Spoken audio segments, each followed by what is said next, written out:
Le 5 juin 2025, les regards des amateurs de football africain seront tournés vers Orléans, en France, où le Mali et la République démocratique du Congo, RDC, s'affronteront dans un match amical très attendu. Ce duel, bien plus qu'un simple galop d'essai, s'inscrit dans une période charnière pour les deux nations. Alors que les Léopards de la RDC peaufinent leur préparation pour les éliminatoires de la Coupe du Monde 2026, les Aigles du Mali, sous la houlette de leur sélectionneur Tom Saintfiet, cherchent à affirmer leur renouveau. Ce match promet des étincelles, des surprises tactiques et une vitrine pour les jeunes talents maliens. Dans cette vidéo, nous plongeons au cœur des enjeux de cette rencontre, en explorant les choix audacieux du Mali, les forces de la RDC, et les implications pour l'avenir du football africain. Attachez vos ceintures, car ce choc s'annonce palpitant. Le football africain est à un tournant. Avec la Coupe du Monde 2026 en ligne de mire, chaque match, même amical, devient une occasion de tester des stratégies, d'intégrer de nouveaux joueurs et de bâtir une cohésion d'équipe. Pour la RDC, ce match face au Mali est une étape clé dans la préparation des Léopards, qui ambitionnent de briller sur la scène internationale après des années de promesses inabouties. Les Congolais, dirigés par un staff technique ambitieux, envisagent même un second match amical les 8 ou 9 juin, contre Madagascar ou la Guinée-Bissau, en cas d'échec des négociations avec le premier. Ce programme chargé montre leur volonté de ne rien laisser au hasard. Mais c'est du côté du Mali que l'attention se porte aujourd'hui. Les Aigles, emmenés par un Tom Saintfiet audacieux, abordent ce match avec une stratégie claire: rajeunir l'effectif, tester de nouvelles combinaisons et poser les bases d'une équipe compétitive pour les échéances à venir. Contrairement à la RDC, le Mali a opté pour un programme allégé en juin, un stage intensif de 5 jours suivi d'un repos bien mérité pour les joueurs. Ce choix, à première vue surprenant, reflète la confiance du sélectionneur dans sa méthode. Mais quelles sont les clés de cette rencontre ? Et pourquoi le Mali pourrait-il voler la vedette ? La liste malienne, un vent de renouveau sous Tom Saintfiet. Mardi dernier, Tom Saintfiet a dévoilé sa liste des 23 joueurs convoqués pour affronter la RDC au stade de la Source, à Orléans. Et le moins que l'on puisse dire, c'est que cette sélection a fait couler beaucoup d'encre. Avec une douzaine d'absents par rapport à la liste de mars, le sélectionneur belge a opéré un véritable coup de balai. Des cadres comme El Bilal Touré, Amari Traoré, Abdoulaye Diaby, Mamadou Fofana, Moussa Diarra, Cheikh Oumar Konaté, Mohamed Kamara, Ibrahima Sissoko, Mamadou Sangaré, Nen Dorgel, Sékou Kouata, Ibrahima Koné et Youssoufou Niakhaté ont été laissés de côté. Si certains, comme Touré ou Kouata, semblent bénéficier d'un repos bienvenu après une saison éprouvante, d'autres absences, comme celle d'Amari Traoré, capitaine emblématique, interrogent. Écarté pour la 6e fois consécutive, Traoré paie-t-il le prix d'un remaniement tactique ou d'une volonté de tester de nouvelles options ? Mais loin de s'enliser dans la polémique, Saintfiet mise sur la jeunesse et l'audace. Parmi les nouvelles têtes, on note l'arrivée de Lassine Diarra, un gardien de 22 ans issu de la réserve de l'Olympique lyonnais, qui remplace Youssouf Koïta. Ce choix symbolise la volonté du sélectionneur de donner leur chance aux talents émergents. Wayo Koulibaly, 26 ans, Leicester, Moussa Diakité, 21 ans, Diz, Khalidou Sidibé, 26 ans, en avant Guingamp, Gaoussou Diarra, 22 ans, Istanbulspor, et Mohamedou Doumbia, 21 ans, Royal Antwerp, font également leur entrée dans le nid des Aigles. Ces joueurs, pour la plupart méconnus du grand public, incarnent l'avenir du football malien. En parallèle, des retours marquants viennent renforcer l'effectif. Cheikh Keita, défenseur central, retrouve la sélection après 3 rassemblements d'absence et espère décrocher sa première cape.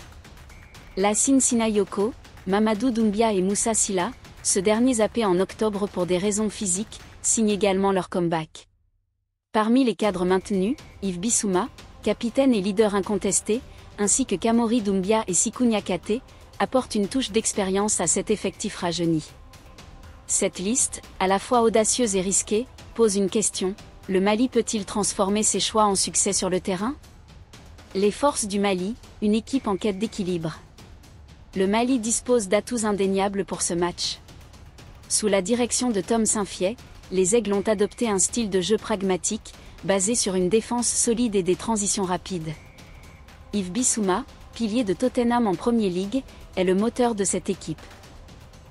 Sa capacité à récupérer les ballons, à orienter le jeu et à se projeter vers l'avant en fait un atout majeur.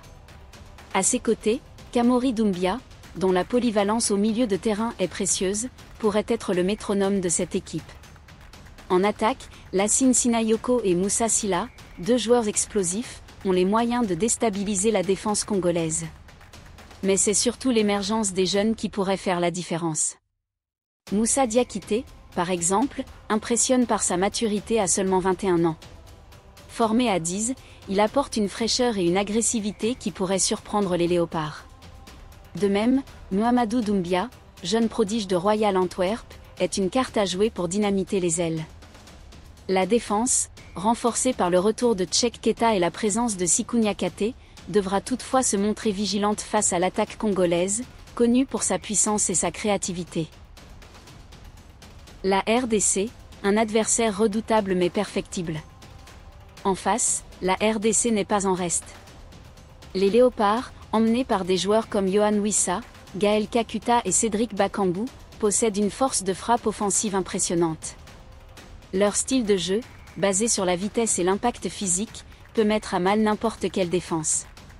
Cependant, la RDC souffre parfois d'un manque de cohésion, notamment en phase défensive, où des erreurs de concentration ont coûté cher par le passé.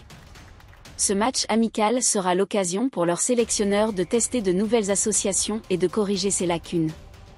La préparation intensive des Congolais, avec un possible second match quelques jours plus tard, pourrait jouer en leur défaveur. La fatigue accumulée et la nécessité de gérer les rotations pourraient offrir des opportunités au Mali, surtout si les Aigles parviennent à imposer un rythme élevé dès le début du match. La clé pour la RDC résidera dans sa capacité à neutraliser Bissouma et à exploiter les éventuelles failles d'une défense malienne encore en rodage avec ses nouveaux éléments. Les enjeux, plus qu'un match, une vitrine pour l'avenir. Ce match amical dépasse le simple cadre d'une rencontre de préparation. Pour le Mali, il s'agit d'une occasion unique de montrer que la transition opérée par Tom Saintfiet porte ses fruits. En misant sur la jeunesse, le sélectionneur belge prend un pari audacieux, mais calculé. Une victoire face à la RDC, l'une des nations phares du football africain, enverrait un signal fort. Le Mali est prêt à redevenir une puissance continentale. Pour la RDC, ce match est une étape dans la construction d'une équipe capable de rivaliser avec les meilleures nations africaines. Après des années de résultats en dents de scie, les Léopards doivent prouver qu'ils peuvent allier talent individuel et discipline collective. Ce duel face au Mali sera un test révélateur de leur progression. Le 5 juin 2025, au stade de la Source, le Mali et la RDC offriront un spectacle digne des grandes affiches africaines. Entre la fougue des jeunes aigles et l'expérience des Léopards, ce match amical promet d'être riche en émotions. Pour le Mali, c'est une opportunité de marquer les esprits et de poser les jalons d'un avenir radieux. Pour la RDC, c'est une chance de confirmer leur statut de favori. Une chose est sûre, les fans de football africain seront au rendez-vous. Alors, qui sortira vainqueur de ce duel ? Donnez votre pronostic dans les commentaires, abonnez-vous pour ne rien manquer de l'actualité du football africain, et activez la cloche pour être notifié de nos prochaines vidéos.